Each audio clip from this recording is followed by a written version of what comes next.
as life goes, this week another wildfire came through our town. Now there's over 14,000 acres and more than 2,000 firefighters are working on it. Thousands of people have already been evacuated and we're on the get ready list. Yeah, which is really scary. We followed our evacuation plan. Our vehicles are packed and we could leave in any minute. But as we're waiting, there's something that happened that completely caught us off guard. We had time. As the hours turned into days, we were sitting there staring at each other thinking, we were wondering, and we realized something we never really had to face before. We might lose everything. Yes. Not just our home. Not just our home. And when we say everything, we mean years of food storage, our generators, our solar equipment, all the little things we spent years collecting as preppers. And it made us ask the question that I think every prepper should ask themselves. Mm-hmm. Are you really prepared to leave your preps behind? Yes. We want to share what we've been going through over the past few days and what it's taught us, because we think this lesson could help every prepper. Yes, we do. Well, it started off, fairly simple. We saw the fire, we saw the flames, we saw the smoke. We actually did a video on it, a little short. And then we came back and basically we got ready. We have an app that we've been watching to keep track of exactly where it's going, how big it is, if it's spreading, and all the zones. So we're aware and we know what zone we're in for our area and if they call it for us to leave. Yep. That's very important. If you're in a fire, you have to know your zone. Yes, we saw. It was quite obvious that we could be in trouble. Yes. So being preppers that we are, we decided, well, let's start loading up. Because we had a feeling that it was heading our way. It was heading our way. So we grabbed the evacuation list and we each took our part and we did exactly what was on the list. Yes. However, like we said earlier, we had time to think about it. Yes. If we had to leave, yes, we had important things in our car, pictures, documents, clothing, other items that we felt were really important. But what about all our food? Yes, that's what got us. We're preppers. And we're like, wait a minute, we got, dry food? Oh, yeah. Oh, we have so much. We have thousands of dollars worth of... We have water in every cranny you can think of. Yep.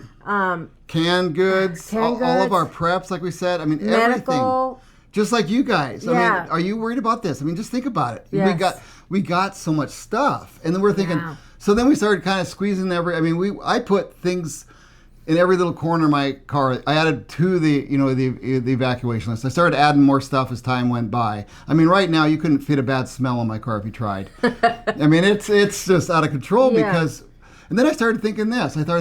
How much as a prepper, how much better am I really than the guy next door who just throws his stuff in the car? Yeah. Really? Exactly.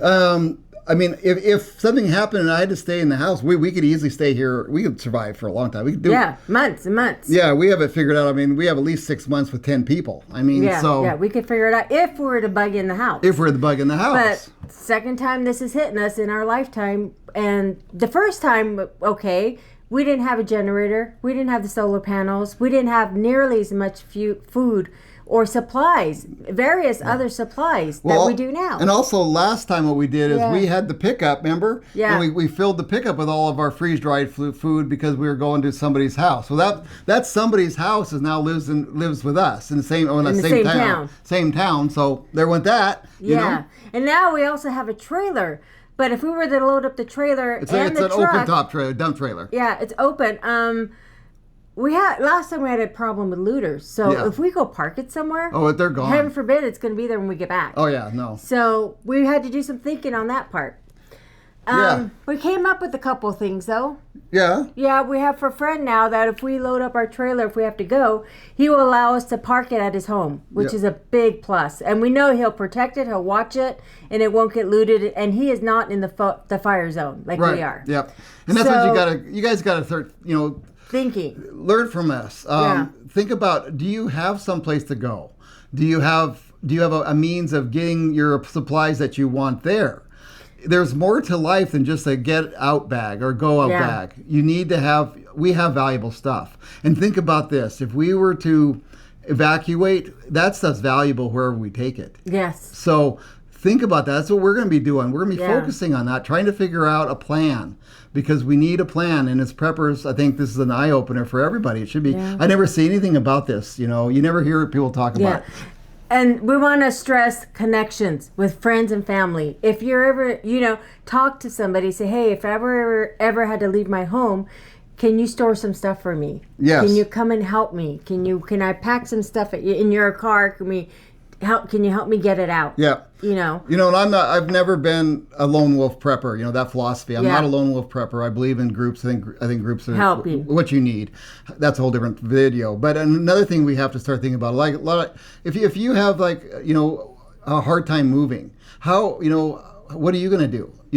I know that there are people that are preppers who, they have a hard time. They have to walkers, or have bad knees or whatever. They're single. They're single. They have stuff to carry. Yeah.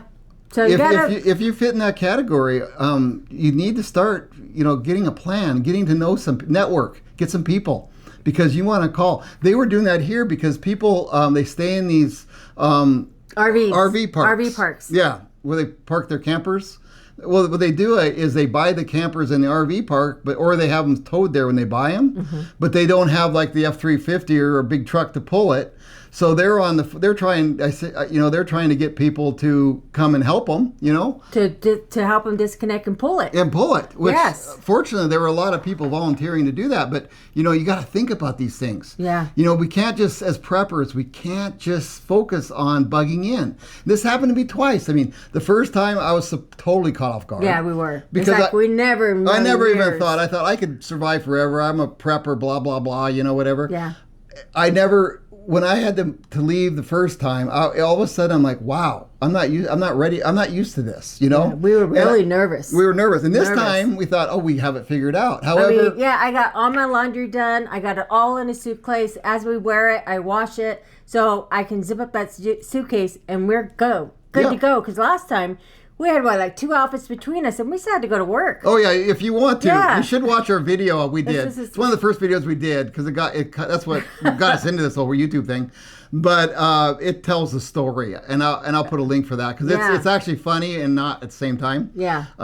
It's funny now. At the time, it wasn't. Yeah. But it was a crazy deal, and we learned from that. We thought. But that's the thing about prepping. We never know everything. And you never stop learning. You never stop learning. Stop you never learning. think you know everything because you don't. Yeah, because especially with fires, they're so extremely unpredictable. Because right now I was outside watering, making sure things are wet.